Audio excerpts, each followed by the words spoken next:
Deməli müəllimlər, bugünkü təlim nəticəmiz şagird yönümlü interaktiv təlimin təşkili, dərsə cəlb olunma və refleksiya haqqında olacaq. Bildiyiniz kimi son illər artıq hər bir şey dəyişmək üzrədir. İstər bu bizim həyat tərzimizdə olsun, istər təhsil sayəsində olsun, o qədər texnologiya həyatımıza nüfuz eləyib ki, demək olar ki, bütün öyrətmə üsulları əhəmiyyətli dərəcədə dəyişibdir.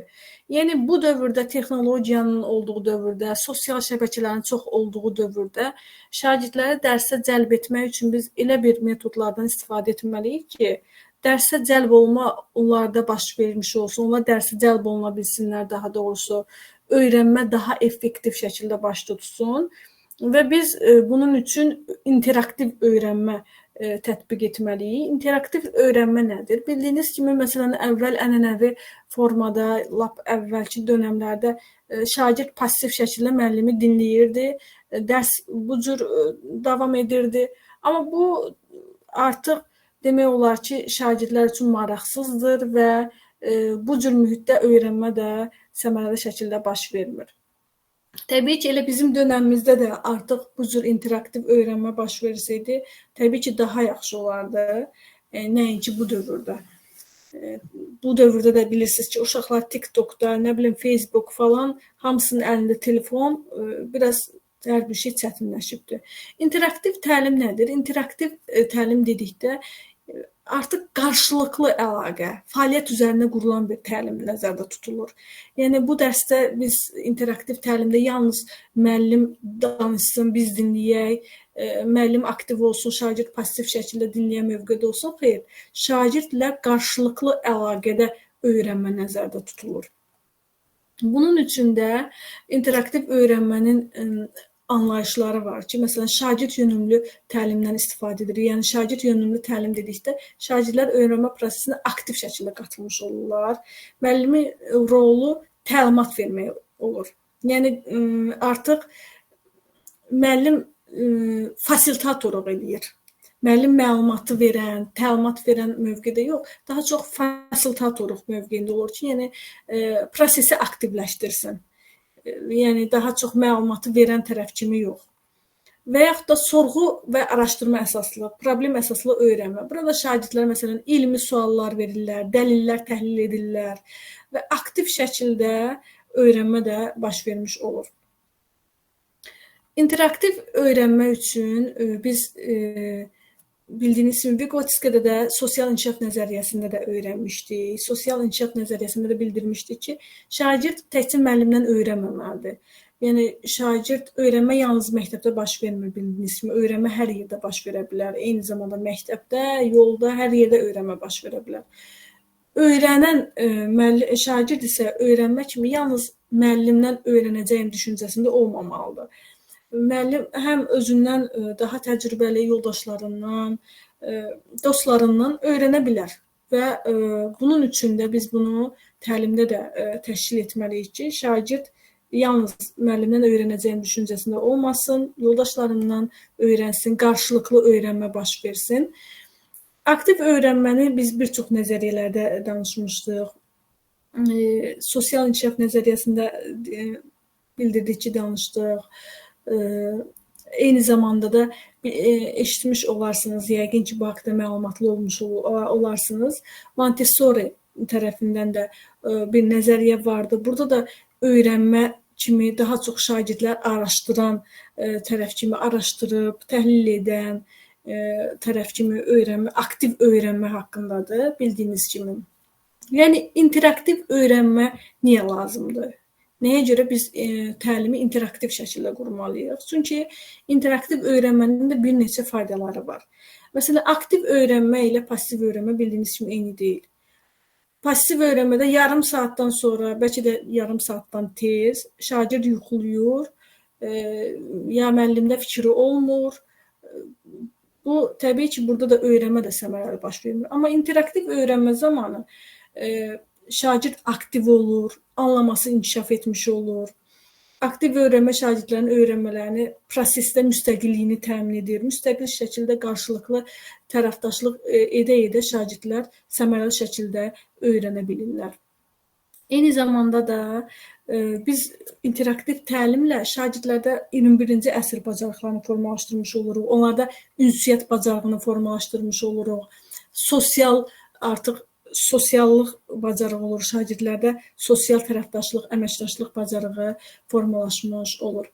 Bunun üçün də biz sinifdə işçi qrupu atmosferi yaratmalıyıq. Yəni şagirdlər bir-biri ilə öyrənsinlər, qarşılıqlı əməkdaşlıq etsinlər.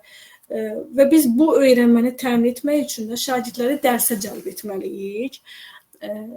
Dərsə cəlb olunmanı bəs necə təmin edə bilərik? İndi bu haqqda da danışacağıq. Biz dərsə cəlb olunma haqqında bir çox nəzəriyyələrdə danışmışıq. İnklüziv təlimdə danışmışdıq, yadınızdasa, Qani nəzəriyyəsində danışmışdıq. Yəni cəlb olunma istənilən fəaliyyətdə maraq oyatmaq deməkdir. Biz hər hansı bir fəaliyyətə başlamadan öncə bir cəlb etməliyik, maraq oyatmalıyıq ki, həmin fəaliyyətin sonrakı mərhələsi də səmərəli şəkildə baş tutsun, effektiv alınsın. Yəni biz şagirdləri dərsə cəlb edəriksə, artıq sonra da onlar, məsələn, biz birinci təlim məqsədlərini bildiririk, təlim nəticəmizi bildiririk və bunu maraqlı şəkildə qururuqsa, əlbəttə ki, şagird dərsin növbəti mərhələsində də aktiv şəkildə iştirak edəcək və öyrənmə də dərindən baş vermiş olacaq. Və biz bu cəlb olunmada Robert Phillips'in şagirdi qarmağa keçirmək ifadəsi haqqında danışaq. Bu nə deməkdir? Phillips bildirirdi ki, yəni necə ki biz balığı məcbur şəkildə gətirib qarmaqda keçirib tutmuruq ki, düzdürmü? Bunun üçün balığı biz cəlb edirik də, deyilmi? Yəni şagirdi də dərsə cəlb etmək üçün biz maraqlı fəaliyyətlər üzərində dərsimizi qurmalıyıq ki, şagird də prosesə cəlb olunsun və aktiv şəkildə mənimsəmə baş vermiş olsun. Şagirdi dərsə cəlb etmək üçün bir neçə texnika üsullar var. Bunun üçün problemin təqdim edilməsi, maraqlı başlanğıc, provokativ suallar vermək. Bunlar nədir? Bunlara da ayrı-ayrılıqda baxacağıq. Məsələn, maraqlı başlanğıc, əlbəttə ki, dərs maraqlı başlanğıcla başlamış olsaq, şagirdlərin də dərsə cəlb olunması, biz onların marağını təmin etmiş oluruq, diqqətini çəkmiş oluruq və biz onları, məsələn, müvafiq deyək ki, maraqlı məntiqi bir situasiya qoya bilərik və yaxud da düşündürücü sual qoya bilərik. Maraqlı bir başlanğıcla dərsə başlasaq, əlbəttə ki, onların cəlb etməsini təmin edə bilərik. Və yaxud da hər hansı bir problemin təqdim edilməsi, dərsin məzmunu ilə bağlı bir problem təqdim etmiş olsaq, onların marağını çəkə bilərik. Provokativ xarakterli sual vermək, provokativ, yəni düşündürücü, tənqidi təfəkkürə daha çox təkan verən suallar. Məsələn, tutaq ki, biologiya dərsidir, hər hansı bir bitkilərdən danışır, deyir, ay uşaqlar, siz bilirsinizmi ki, göbələyin kökü yoxdur? Bəs göbələyin kökü olmadan torpaqda necə dayanır? Məsələn, bu cür suallar verməkdən şagirdi düşünməyə vadar edirik və şagird də sonrakı prosesdə də aktiv şəkildə fəal olur, aktiv şəkildə prosesə cəlb olunur. Çünki onun marağını təmin etdik, dərsə cəlb etdik və bu təbii ki, şagirdi cəlb etdiksə artıq qorxusu yoxdur. Vizual alətlər. Biz bunun üçün müxtəlif şəkillərdən istifadə edə bilərik, müxtəlif resurslardan istifadə edə bilərik. Şəxsi təcrübə, biz şəxsi təcrübəmizdən olan hər hansı bir dərslə bağlı olan, dərslə əlaqəsi olan materiallarla, hekayələrlə başlaya bilərik. Və yaxud da buzqıran strategiyasından istifadə, dərsin məqsədinin müəyyənləşdirilməsi və s. texnologiyadan istifadədir, hərəkətlərdən istifadədir. Məsələn, şagirdlərin enerjisini artırmaq üçün, onların diqqətini cəlb etmək üçün, tutalım ki, bir neçə dərs keçib, uşaqlar yorulubdur. Bir onlara biz deyirik, qalxın ayağa, bir fiziki hərəkətlər edirlər və s. Onları biz ayıldırıq yuxudan. Əvvəlki dərslə əlaqə qura bilərik. Ümumiyyətlə, biz həvəs göstərməliyik ki, dərsə həvəsli olmalıyıq ki, şagird də bunu öyrənsin, zövq alsın. Təsəvvür edin ki, müəllim gəlib oturur, yorğun halda, oturduğu yerdən qalxmır, dərsə həvəs göstərmir. Elə deyək ki, mən hər gün gəlim, gedim maaşımı alım. Bu cür həvəssiz müəllimdən şagird nə öyrənəcək? Əyani vəsaitlərdən istifadədir, hekayə oxumaqdır. Bunlar, əziz müəllimlər, hər birinizin bildiyi üsullardır. Sadəcə olaraq biz bunları bildirməliyik ki, biz xatırlatmaq üçün və yaxud da ki, bunları tətbiq etmək üçün bunların hər birini bilməyimiz lazımdır. Refleksiya nədir? Refleksiya, müəllimlər, məzmunla bağlı sual vermək demək deyil. Məsələn, tutalım ki, çaldıran döyüşü nə vaxt olmuşdu? Bu refleksiya sualı deyil. Bəzən bunu qarışdırırlar. Bu məzmunla bağlı sualdır. Refleksiya sualı isə geri dönüşdür. Yəni, hər hansı bir prosesdən sonra geriyə baxmaqdır. Özünlə bağlı, öz öyrənmənlə bağlı metakognitiv olmaq. Metakognitiv yadınızdasa özü ilə məlumatlı olmaq, özü ilə bağlı məlumatlı olmaq, nə öyrənməsi ilə bağlı məlumatlı olmaq. Yəni, refleksiyada özünün nə öyrənməsi ilə bağlı geri dönüş etməsidir. Yəni, hər dərsin sonunda məsələn refleksiya edirik. Bugün siz özünüzü refleksiya edə bilərsiniz. Bugün məsələn bugünkü dərsdən mən nə öyrəndim? Bir saat yarım dərsə qoşulmusunuz. Bunun sonu olaraq nə əldə elədim? Və yaxud da nəyi öyrənə bilmədim? İnkişafım üçün nəyə ehtiyac qaldı? Nə mənə qaranlıq qaldı ki, mən onu müəllimlə aydınlaşdırım? Yəni, refleksiya budur və refleksiya dərsin hər bir mərhələsində ola bilər. Yəni, mütləq də sonda deyil, dərs prosesi boyda refleksiya ola bilər. Və biz refleksiya aparmaq üçün sinifdə müxtəlif üsullardan istifadə edə bilərik. Müxtəlif fəaliyyətlərdən istifadə edə bilərik ki, şagirdləri refleksiya edərək onlar haqqında məlumatlı olaq. Bunun üçün şəxsi jurnallardan istifadə edə bilərik. Buraya şagirdlər həftəlik olaraq təcrübələrini, öyrəndikləri vacib məqamları qeyd edə bilərlər və bu jurnallar müntəzəm şəkildə müəyyən bir fəaliyyətin yekun qiymətləndirməsi zamanında müəllim üçün səriştəli ola bilər. Yəni, müəllim üçün bir dəlil ola bilər. Yəni, müəllim yekun qiymətləndirmə zamanı şagird özü, məsələn, müəllimlə paylaşa bilər bunu ki, müəllim, mən filan şeyi bilmədim və yaxud filan şeyi öyrəndim, filan məqam mənə qaranlıq qaldı, burada mən aydınlaşdırmaq istəyirəm. Müəllimin də əlində bir dəlil olar ki, baxın görün bu şagirddə nə çatır, nə çatmır. Yəni, qiymətləndirmə burada, yəni, hər hansı bir rəqəmlə qiymətləndirmə kimi anlaşılmasın. Yəni, fəaliyyətin dəyərləndirilməsi kimi anlaşılsın.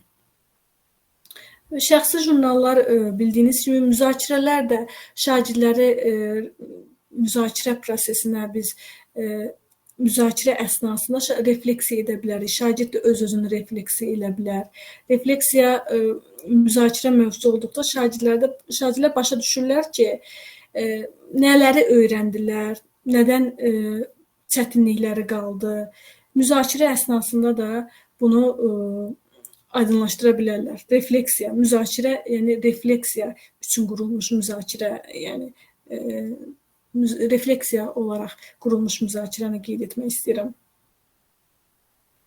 Müsahibə də eyni ilə şagirdlərdə öz öyrənmələri və inkişafları ilə bağlı refleksiya etmək imkanı verən bir üsuldur və bunun vasitəsilə müəllim şagirdlərdən, həm də şagirdlər özləri də bir-birlərindən müsahibə apara bilərlər və bunda da özlərini bir növ refleksiya edərək nəyi çatıb-çatmadıqlarını, öyrənib-öyrənmədiklərini bilə bilərlər. Sorğu da bildiyiniz kimi müəyyən şəkildə tərtib olunmuş suallar əsasında olur və burada da müəyyən suallar qoyula bilər ki, məsələn, anlamanı hansı üsullarla yoxlayırsan, məsələn, bölmənin əvvəlində müəyyənləşdirdiyin öyrənmə məqsədinə çatmısanmı və yaxud da yəni, müxtəlif suallar. Bu sualları biz artıra da bilərik, azalda da bilərik, özümüz də suallar təşkil edə bilərik və bununla da şagirdləri refleksiya etmiş olaraq şagirdlər haqqında məlumatlı ola bilərik. Və yaxud da cümlə kökləri. Hazır cümlələr olur, sonunu biz tamamlamırıq, sonunu şagirdlər özləri tamamlayır və özlərinə uyğun şəkildə tamamlayırlar və biz də bu zaman məlumatlı olmuş olur. Məsələn, bu fəaliyyətdə tətbiq etdiyim bacarıqlar. Məsələn, deyək ki, bu fəaliyyətdə tətbiq etdiyim bacarıqlar filan-filan oldu. Bu mövzu ilə bağlı mənə qaranlıq qalan filan-filan hissələr oldu. həmin o filan hissələri şagird öz tamamlayır. Məsələn, gələn dərs üçün öyrənmə məqsədlərim nələrdir? Özünü qiymətləndirmə də şagird öz işlərini və öyrənmələrini qiymətləndirir. Bu da metakognitiv bacarıqdır. Özünü qiymətləndirmədir və çıxış biletləri də həm formativ qiymətləndirmədə də istifadə olunur. Biz qiymətləndirmə mövzusunda da bu haqqda danışacağıq. Şagirdlərin fikrini ifadə etməsi üçün, gündəlik keçirilənləri refleksiya etmək üçün, yəni çox lazımlı üsullardan, strategiyalardandır. Burada da müəllim müxtəlif suallar təqdim edir. Məsələn, nələri öyrəndin, dərsdə aktivliyin necə idi, məsələn, növbəti dərslərdə nəyə diqqət yetirməyin lazımdır və s. Bu suallar vasitəsilə artıq refleksiya etmiş olur. Eyni zamanda da çıxış biletində biz 3-2-1 strategiyasından istifadə edə bilərik. Burada da bildiyiniz kimi, məsələn, şagird dərsdə öyrəndiyi 3 məsələni qeyd et, sənə maraqlı gələn 2 məsələni qeyd et və yaxud da hər hansı bir sualı olduğun bir məsələni qeyd edib və biz bununla da nə etmiş oluruq? Refleksiya etmiş oluruq. Siz də özünüz, müəllimlər, indi biz bu hissəyə qədər deməli, interaktiv dərs haqqında, interaktiv təlim haqqında, dərsə cəlb olma və refleksiya haqqında danışdıq. Sizə də indi 1 dəqiqə vaxt verirəm. Özünüzü refleksiya edin və biz növbəti dərsimizin növbəti hissəsində geri dönüş edəcəyik.